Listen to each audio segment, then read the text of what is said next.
ամերիկյան հանրապետական միջազգային ինստիտուտի տվյալները, որ սենց իշխանությունը սենց թմբկահարեց, որ եկեք տեսեք, մենք էս ինչ քանի տոկոս ձայն ունենք եւ այլն, այդտեղ նաեւ մի շատ հետաքրքիր ցուցիչ կար եկեղեցու մասով, որ ինչքան էլ այս իշխանությունը ամենանողկալի, զազրելի արշավը ծավալեց եւ շարունակում է ծավալել հայ առաքելական եկեղեցու դեմ, նույն ամերիկյան միջազգային հանրապետական ինստիտուտի տվյալներով մեր հասարակության 39%-ը ամենաբարձր ուրեմն գնահատականն է տվել հայ առաքելական եկեղեցուն, իսկ 23%-ը տվել է բարձր գնահատական եւ հայ առաքելական եկեղեցու վարկանիշը շարունակում է աճել, այսինքն 39 գումարած 23%-ով հայ առաքելական եկեղեցին այսօր գլխավորում է Հայաստանում ամենաբարձր հեղինակություն ունեցող ինստիտուտների շարքը, այսինքն սա խոսում է այն մասին, որ նույնիսկ այդ նողկալի արշավը,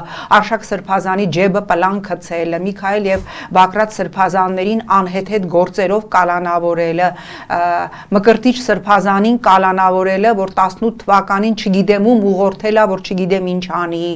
այս ամենը, չեմ խոսում էր կաթողիկոսի դեմ այս նողկալի արշավը, իրենց արդյունքը չեն ունեցել, իսկ դա խոսում է նաև այն մասին, որ այս իշխանության խոսքը այլևս կշիռ չունի եւ նույն թրիփի մասով, որը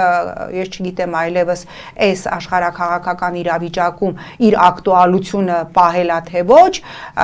նույն հարցվածների գերակշիռ մեծամասնությունը չի հավատում Նիկոլ Փաշինյանի թրիփային խաղաղության օրակարգին